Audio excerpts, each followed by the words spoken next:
Hello दोस्तों, मेरे channel पे आपका स्वागत है। तो आज हम लोग इंट्राडे एनालिसिस करेंगे उन ट्रेड्स का जिन पे हम लोग मंडे मींस 29 सितंबर को ट्रेड कर सकते हैं। तो अब हम लोग देखते हैं कि हम लोगों का एनालिसिस का बेसिस क्या है और किस बेस पे हम लोग ट्रेड करने वाले हैं। तो पहला स्टॉक जिस पे हम लोग ट्रेड करेंगे वो है टाटा स्टील।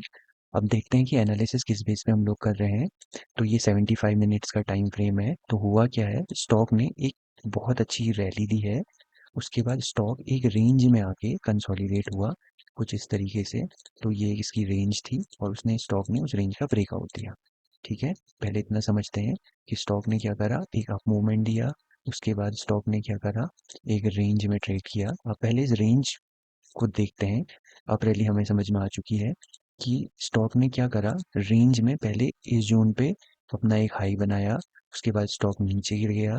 उसके बाद दोबारा सेम लेवल पे आया, स्टॉक फिर नीचे गिरा और थोड़ा नीचे गिरने के बाद फिर से सेम लेवल पर आया, फिर नीचे गिर गया, फिर से एक बार सेम लेवल पर आया और थोड़ा कंसोलिडेट होने के बाद नीचे गिर गया।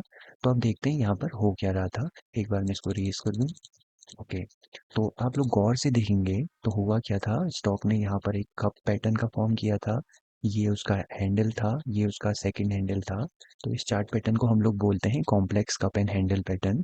तो अब हुआ क्या, जिन लोगों ने इस स्टॉक में complex cup and handle pattern के बेस पे ब्रेकआउट पर ट्रेडिंग करी, तो हुआ क्या, जैसे ही स्टॉक में ब्रेकआउट हुआ तो उन कुछ लोगों ने ब्रेकआउट पर एंट्री करी और कुछ लोगों ने क्या करा, ब्रेकआउट के रीटेस्ट पर एंट्री करी। तो जनरली हम लोग प्लान ये करते हैं कि हम लोग ब्रेकआउट के रीटेस्ट पर एंट्री करते हैं, ना कि ब्रेकआउट पर। तो अब हम लोग देखते हैं कि क्या हमको ब्रेकआउट का रीटेस्ट मिला था कि नहीं मिला था। तो हम लोग इस जोन पे अपना एक रीटेस्ट का कोई साइन देखते हैं। हमारी जोन ये रहेगी। हम इस जोन पे देखेंगे कि क्या स्टॉक ने रीटेस्ट किया था प्रॉपरली। तो ये मेरा 15 मिनट का टाइम फ्रेम है। तो 15 मिनट के टाइम फ्रेम में हुआ क्या है कि स्टॉक ने इस जोन के आसपास आके हमारा ब्रेकआउट दिया और ब्रेकआउट का रीटेस्ट किया अगले दिन कुछ यहाँ पर। और रीटेस्ट करने के बाद स्टॉक ने हमको एंट्री दी है। तो एक तरीके से अगर हम लोग इस पॉइंट पर एंटर होते स्टॉक में, वैसे ये डोजी कैंडल है एक तरीके से देखा जाए, तो इसको हम लोग अवॉइड करते हैं। हमें कुछ इस तरीके के कैंडल चाहिए, लाइक अ शूटिंग स्टार कैंडल और लाइक हमारी जो होती है बुलिस सॉरी बियरिश मारूबोजू, तो वो हमको मिली नहीं।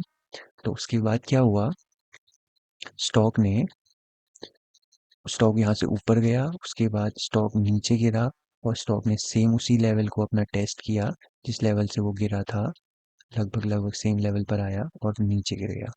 उसके बाद अगले दिन भी स्टॉक सेम लेवल पर ट्रेड करता रहा और उसके नेक्स्ट दिन फिर से नीचे गिर के अपने बॉटम पर आ गया। बॉटम मीन्स अपने सपोर्ट लेवल पर आ गया। तो चलिए देखते हैं इसको हम लोग किस तरीके से समझ सकते हैं। Okay, 75 minute time frame. तो ये हुआ था, स्टॉक ने यहाँ रेजिस्टेंस लिया था, यहाँ रेजिस्टेंस लिया था, यहाँ रेजिस्टेंस लिया था, यहाँ रेजिस्टेंस लिया था। उसके बाद स्टॉक ने ब्रेकआउट ब्रेकआउट दिया। ब्रेकआउट देने के बाद रीटेस्ट किया, रीटेस्ट करने के बाद अब फिर से अपनी जोन पर आ गया। अब हुआ क्या, इसको फिर से एक बार समझते हैं 15 मिनट टाइम फ्रेम पे जाके। कि कुछ लोग, मैं ये नहीं कह रहा हूँ कि एंट्री नहीं लेंगे, कुछ लोग इस पॉइंट पर जहाँ पर उनको ये डोजी टाइप कैंडल दिखेगी, इसको बुलिश कैंडल मान के यहाँ पर एंट्री ले सकते हैं। तो उन लोगों का, जिन्होंने भी इस कैंडल पर एंट्री ली थी, शाम के टाइम पर यहाँ कहीं पर वो एग्जिट हो जाएंगे। तो उनको उस दिन कोई प्रॉफिट नहीं मिलने वाला है और डे एंड हो जाएगा। उसके बाद नेक्स्ट दिन स्टॉक सेम लेवल के आसपास फिर से कंसोलिडेट हो रहा है और उसके बाद उसके अगले दिन स्टॉक ने ब्रेकडाउन दे दिया है। और ब्रेकडाउन देने के बाद स्टॉक गिरता हुआ सीधे अपने सपोर्ट लेवल पर आया है और सपोर्ट लेवल पर आने के बाद फिर से एक बार कंसोलिडेट हुआ है। तो हम लोगों की एंट्री दो तरीके से होगी, या तो ट्रैपिंग के बेस पर या फिर सपोर्ट और रेजिस्टेंस के रीटेस्ट के बेस पर। अब देखिए, अगर यहाँ पे स्टॉक ने सपोर्ट लिया, लेकिन ये सपोर्ट क्या था, ये सपोर्ट आप बोल सकते हैं कि जिन लोगों ने यहाँ से स्टॉक को सेल किया था, उन लोगों ने इस लेवल के आसपास आकर अपनी प्रॉफिट बुकिंग स्टार्ट करी थी। क्योंकि ये स्टॉक का पुराना सपोर्ट जोन था यहाँ से, तो इसलिए यहाँ पर प्रॉफिट बुकिंग स्टार्ट हुई। और कुछ लोगों ने इस पॉइंट को सपोर्ट जोन देख के यहाँ पर भी क्या करा था, बाइंग स्टार्ट कर दी थी। तो उस वजह से स्टॉक में थोड़ा सा एक अप मूवमेंट आया, लेकिन स्टॉक उस लेवल को सस्टेन नहीं कर पाया।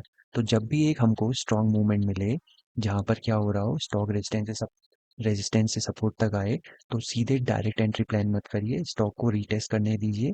और रीटेस्ट पर अगर आपको कोई बुलिश कैंडल मिलती है तो उस बेस पे हम लोग एंट्री प्लान करेंगे, अदरवाइज हम लोग एंट्री प्लान नहीं करने वाले। अब उसके बाद क्या हुआ है, स्टॉक ने ब्रेक डाउन दे दिया है।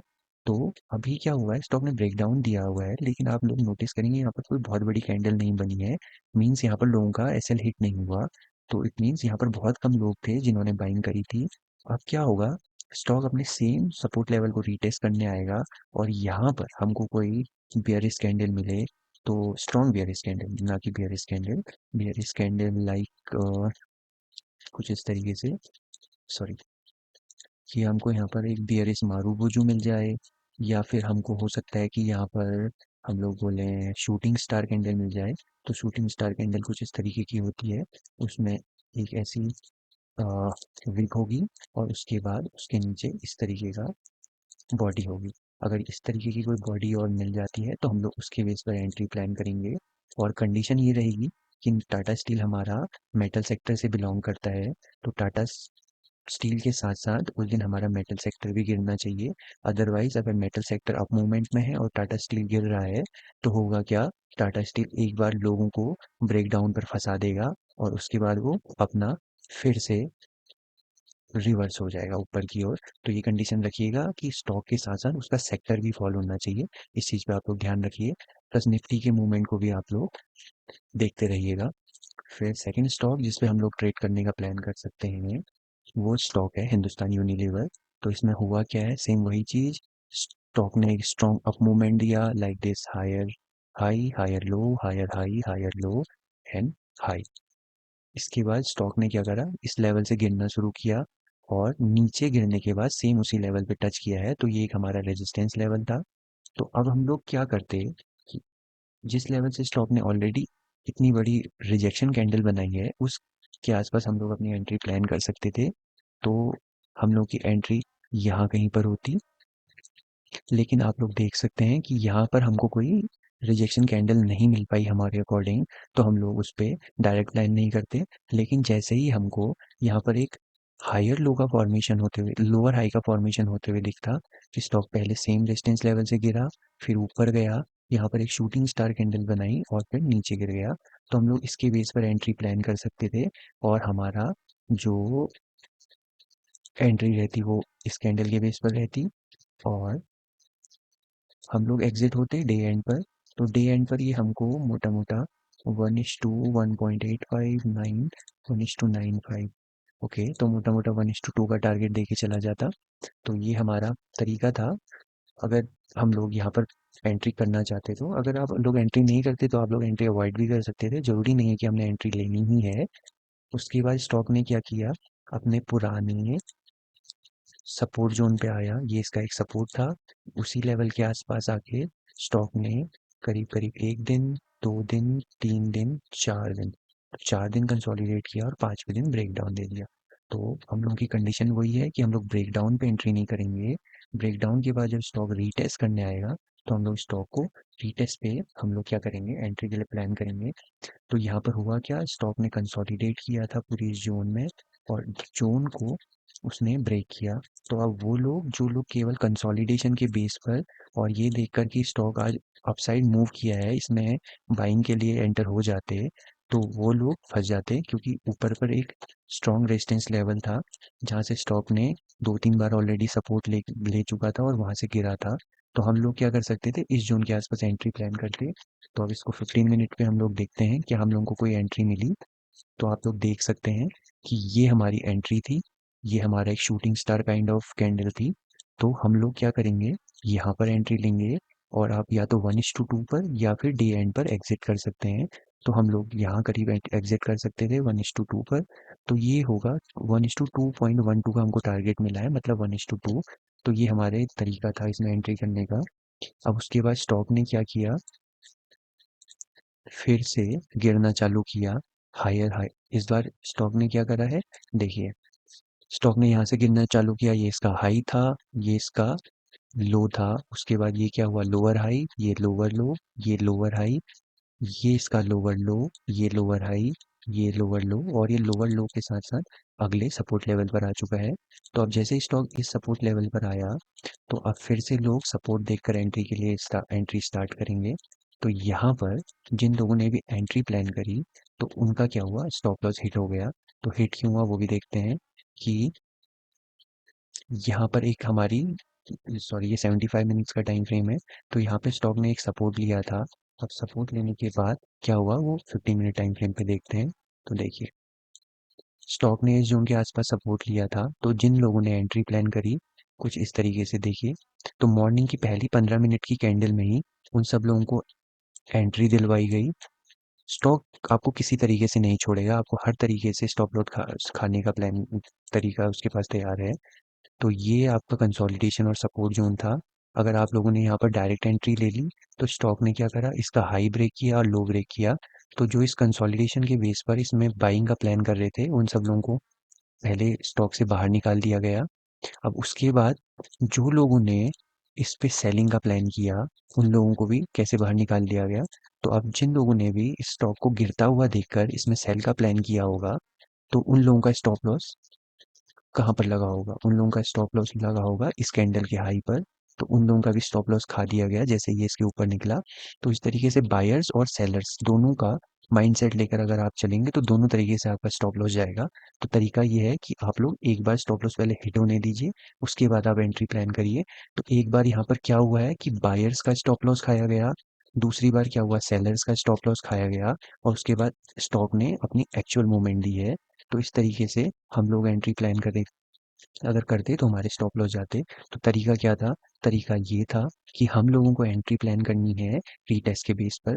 अगर स्टॉक यहाँ पर से ऊपर जाने के बाद हमको रीटेस्ट मिलता और फिर इस रेंज को ब्रेक करता, तो हम लोग यहाँ पर एंट्री का प्लान करते, लेकिन ऐसा कुछ हुआ नहीं।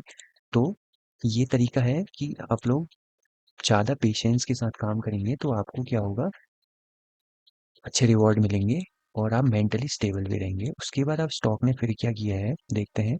स्टॉक ने एक बार फिर से ब्रेकडाउन दे दिया है। अब ब्रेकडाउन देने के बाद यहाँ पर देखते हैं क्या हुआ कि स्टॉक ने ब्रेकडाउन दिया। ब्रेकडाउन देने के बाद देखिए स्टॉक आया है, ये ब्रेकडाउन दिया, ब्रेकडाउन देने के बाद स्टॉक रीटेस्ट को आया, रीटेस्ट के बाद स्टॉक फिर गिरा है। तो आप लोग क्या कर सकते थे, जैसा कि मैं कह रहा हूँ कि ब्रेकडाउन पे डायरेक्ट एंटर मत हुई, रीटेस्ट करने का वेट करिए। अगर रीटेस्ट नहीं करता है तो इट्स ओके, आप एंट्री नहीं करिए। जरूरी नहीं है कि हम लोग हर कैंडल पर जो ब्रेकआउट या ब्रेकडाउन दे या ट्रैप करे हम लोग एंटर हों। कभी कभी प्रॉफिट ना कमाना भी और अपना एंट्री ना करना भी ज़रूरी होता है। हर दिन प्रॉफिट या लॉस करना ज़रूरी नहीं है। हमारा मार्केट को वॉच करना ज़रूरी है कि किस तरीके से मूवमेंट हो रहा है। तो ये हमारा एक बार फिर से शूटिंग स्टार कैंडल थी। ये शूटिंग स्टार कैंडल का लो था, ये इसका बॉटम था। तो ये था आपका, जस्ट अ मिनट, ये बड़ा हो गया थोड़ा, 75 मिनट टाइम फ्रेम पे ड्रॉ किया था ना इसलिए। तो ये हमारा शूटिंग स्टार कैंडल थी और ये हमारा 1:2.5 का रिस्क टू रिवॉर्ड था। आप चाहें तो यहाँ पर एग्जिट कर सकते थे 1:2 पर। अगर आपको इसको डे एंड तक ट्रेल करते तो आप लोगों को कॉस्ट टू कॉस्ट एग्जिट होना पड़ता, क्योंकि ज़रूरी नहीं है कि हर बार आपको प्रॉफिट ही मिलेगा। क्योंकि बहुत बार ऐसा होता है कि जब हम लोग 1:2 के बाद एग्जिट हो जाते हैं तो स्टॉक बहुत बड़ा मूवमेंट भी दे देता है ब्रेकडाउन के बाद, क्योंकि इसका नेक्स्ट रेजिस्टेंस लेवल यहाँ था। तो अगर स्टॉक मार्केट पॉसिबिलिटीज़ पे ही काम करता है, तो हो सकता था कि स्टॉक यहाँ नीचे तक भी चला जाता। तो अगर स्टॉक यहाँ तक जाता, तो उस केस में जो हमारा टारगेट होता वो होता अराउंड 1:7। मतलब अगर आपने 1,000 रुपये लगाए होते तो आपको 7,000 रुपये का प्रॉफिट मिलता। लेकिन ऐसा ना हो के स्टॉक ने रिवर्स कर दिया। तो ये आप पे डिपेंड करता है कि आप 1:2 निकलना चाहते हैं या कि डे एंड तक ट्रेल करना चाहेंगे। तो आपको जो सूटेबल लगे वो आप कर सकते हैं। अब सेम स्टॉक ने क्या करा है, अब देखते हैं। स्टॉक ने ब्रेकडाउन दिया, ब्रेकडाउन के बाद ऊपर गया तो एक लोअर हाई बनाया, फिर उसके बाद स्टॉक नीचे गया है, उसके बाद फिर स्टॉक ऊपर सेम लेवल से रेजिस्टेंस लिया है, और फिर स्टॉक एक बार फिर से उसी लेवल पर रेजिस्टेंस लिया है और एक शूटिंग स्टार कैंडल बन गई है। तो ज़रूरी नहीं है कि स्टॉक कल कोई शूटिंग स्टार कैंडल के नीचे निकल के ही आपको एंट्री दे दे, क्योंकि लास्ट दिन स्टॉक जिस तरीके की कैंडल बनाता है, तो लोग उसी के बेस पे एनालिसिस करते हैं और अधिकतर टाइम फंस जाते हैं। क्योंकि यहाँ पर आपके लिए एक शूटिंग स्टार कैंडल बना के छोड़ दी गई है, मतलब आपके लिए चारा तैयार कर दिया गया है और उसके ऊपर पिंजरा फैला दिया है, आपको केवल फंसना है। तो हो सकता है कि आप इसके बेस पर एंट्री प्लान करें और आपका स्टॉप लॉस हिट हो जाए। तो हम लोग वेट करेंगे स्टॉक का दोबारा से अपने जो मेन रेजिस्टेंस लेवल है वहाँ तक जाने का। अगर स्टॉक हमारे मेन रेजिस्टेंस लेवल तक जाता है और यहाँ पर हमको कोई मतलब शूटिंग स्टार या स्ट्रॉन्ग नेगेटिव कैंडल दिखाता है, तो हम अपनी एंट्री प्लान करेंगे और उसके बाद या तो 1:2 या bottom target, otherwise day and. ये हमारा प्लान रहेगा। उसके बाद जो थर्ड स्टॉक है जिस पे हम लोग ट्रेड कर सकते हैं वो है मदरसन। अब देखते हैं हमारा ट्रेडिंग का लॉजिक क्या रहेगा। देखिए, जिस तरीके से हिंदुस्तान यूनिलीवर में दो हाईज बने थे और एक स्ट्रॉन्ग अप मूवमेंट था, उसी तरीके से इस स्टॉक में भी क्या हुआ, पहले एक अप मूवमेंट आया स्टॉक में, उसके बाद स्टॉक ने क्या करा है कि एक राउंडिंग कर्व बनाया है कुछ इस तरीके से। तो अब क्या होगा, वो इम्पेशेंट लोग, क्योंकि अधिकतर लोगों को क्या होता है जल्दी एंट्री लेनी होती है, वो लोग वेट नहीं कर सकते हैं। तो जो लोग वेट नहीं कर सकते हैं, स्टॉक मार्केट उन लोगों को बर्बाद कर देता है। तो पेशेंस ही स्टॉक मार्केट की असली पावर है। स्टॉक मार्केट आपसे पेशेंस मांगता है और चार्ट्स को रीड करने को कहता है। अगर आप चार्ट्स को रीड करेंगे और पेशेंस रखेंगे तो आपको पक्का प्रॉफिट मिलेगा। तो हुआ क्या है, स्टॉक ने कुछ इस तरीके से एक राउंडिंग कर्व पैटर्न बनाया। अब राउंडिंग कर्व पैटर्न बनाया तो जो लोगों ने इस पॉइंट पर एक स्ट्रॉन्ग रिजेक्शन कैंडल देख के यहाँ पर तुरंत सेलिंग स्टार्ट कर दी, तो होगा क्या, उनका स्टॉप लॉस जाएगा। क्यों जाएगा, क्योंकि सॉरी बाइंग स्टार्ट कर दी थी इसके ब्रेकआउट पर, तो उनका स्टॉप लॉस जाएगा। क्यों जाएगा, क्योंकि उन्होंने रीटेस्ट का वेट नहीं किया। एक बार फिर से बताता हूँ, ये रेजिस्टेंस था क्योंकि यहाँ पे नेगेटिव कैंडल बनी थी, स्टॉक दोबारा से उसी लेवल पर आया और ये ब्रेकआउट दिया। तो ये ब्रेकआउट, क्योंकि ये 15 मिनट, सॉरी 75 मिनट की कैंडल है, तो अब मैं इसको 15 मिनट में जब चेंज करूंगा फिर आपको दिखाऊंगा कि हुआ क्या। हम अभी इस रेजिस्टेंस लेवल को याद रखते हैं। अब इसको मैं 15 मिनट पे चेंज करता हूँ और देखिए अब हुआ क्या, स्टॉक ने स्ट्रॉन्ग अप मूवमेंट दिखाया था और यहाँ पर ब्रेकआउट किया था। अब हम लोगों का फेयर जो ये होता है कि कहीं स्टॉक में हम लोगों की एंट्री छूट ना जाए, तो बहुत से लोग क्या करते हैं, इस लेवल पर आकर एंट्री ले लेते हैं कि कहीं हमसे स्टॉक छूट ना जाए इसलिए। और क्या होता, स्टॉक उन सारे लोगों को ट्रैप करता और क्या करता, स्टॉप लॉस दे देता हूँ, स्टॉप लॉस खा लेता हूँ उनका। अब क्या करते हैं, देखते हैं नेक्स्ट दिन क्या हुआ। ये रेजिस्टेंस लेवल था, ये रेजिस्टेंस लेवल था, स्टॉक थोड़ा ऊपर गया, तो हुआ क्या, सेम वही चीज कि जिन लोगों ने इस लेवल के ऊपर के स्टॉक निकल जाए, ये सोच के, कौन सा लेवल, ये वाला लेवल सोच के एंट्री प्लान करी कि कल को अगर स्टॉक इसके ऊपर निकलेगा तो हम लोग क्या करेंगे, डायरेक्ट बाइंग स्टार्ट कर देंगे। स्टॉक सबसे पहले उनका क्या करेगा, स्टॉप लॉस खाएगा। तो ये एक कंसोलिडेशन जोन था, इसके नीचे क्या होगा लोगों का, तो कंसोलिडेशन जोन था ये मान के चलते हैं। तो किस तरीके से देख लेते हैं, ये कंसोलिडेशन जोन है जहाँ पे स्टॉक ने पूरे दिन भर कंसोलिडेट किया। अब कुछ लोग क्या करेंगे ये सोच के कि स्टॉक ने स्ट्रॉन्ग अप मूवमेंट दिया था, तो हो सकता है कि यहाँ से ऊपर निकल जाए। तो स्टॉक जैसे ही इस लेवल का ब्रेकआउट देगा वो लोग एंट्री लेंगे, स्टॉक उन लोगों को एंट्री दिलाएगा और उन सबका स्टॉप लॉस खा के नीचे गिर जाएगा। अब यहाँ से ट्रैपिंग स्टार्ट हो चुकी है, लेकिन क्या स्टॉक ने हमको ट्रैपिंग करने के बाद एंट्री का मौका दिया? अभी हम देखते हैं कि जैसे मैं आप लोगों को बोल चुका हूँ कि जब तक आपको एक स्ट्रॉन्ग रिजेक्शन कैंडल ना मिले हम लोग एंट्री नहीं लेंगे। तो क्या हमको स्ट्रॉन्ग रिजेक्शन कैंडल मिली हमारे रेजिस्टेंस लेवल के आसपास, तो हम लोग एंट्री प्लान करेंगे। जब इस तरीके से यहाँ पर इस जोन के आसपास हमको एक स्ट्रॉन्ग रिजेक्शन कैंडल मिले, तो हमको नहीं मिली, तो हम लोग यहाँ पर क्या करेंगे, ट्रेड को अवॉइड करेंगे। ठीक है, उसके बाद स्टॉक फिर से सपोर्ट पर आया कुछ यहाँ पर। अब देखिए, मैं आपको जो लास्ट टाइम बोल रहा था कि स्टॉक गिरता है, गिर के क्या करता है, यहाँ पर आपको सपोर्ट लेवल पर आके एक क्या दिखाएगा, बुलिशनेस दिखाएगा। तो वो लोग जो कि बुलिश कैंडल बनने का सोच के यहाँ पर एंट्री हो जाएंगे, वो लोग क्या करेंगे, उनका स्टॉप लॉस जाएगा। लेकिन एक्चुअल में हुआ क्या है, जो लोग, जो सेलर्स ने यहाँ से स्टॉक को सेल करना स्टार्ट किया, वो रेजिस्टेंस लेवल देख के यहाँ पर बाइंग स्टार्ट कर देंगे और उनकी बाइंग की वजह से, मतलब अपना प्रॉफिट बुकिंग बाइंग स्टार्ट करेंगे। उनकी प्रॉफिट बुकिंग मतलब जिन लोगों ने सेल किया वो लोग बाई करेंगे और बाई करेंगे तो ग्रीन कैंडल बनेगी। तो यहाँ पर एक्चुअल बाइंग बायर्स की वजह से नहीं हो रही है, बट यहाँ पर जो बाइंग हो रही है वो लोग हो रही है सेलर्स की प्रॉफिट बुकिंग की वजह से। इसके बाद स्टॉक दोबारा नीचे गिर जाता है। तो अगर हम लोग को बाइंग करनी होती तो हम लोग बाइंग करते जब यहाँ पर एक ग्रीन कैंडल का फॉर्मेशन होके स्टॉक इस लेवल के ऊपर निकलता, लेकिन ऐसा हुआ नहीं। स्टॉक ने क्या करा, फिर से ब्रेकडाउन दिया। ब्रेकडाउन देने के बाद स्टॉक ने यहाँ से ब्रेकडाउन दिया और नेक्स्ट डे स्टॉक ने क्या किया, अब वो देखते हैं। Next day stock, just a minute मैं पहले इसको कट कर लेता हूँ। अब नेक्स्ट डे स्टॉक ने क्या किया वो देखते हैं। स्टॉक गिरा, गिरने के बाद एक शूटिंग स्टार कैंडल बनाई।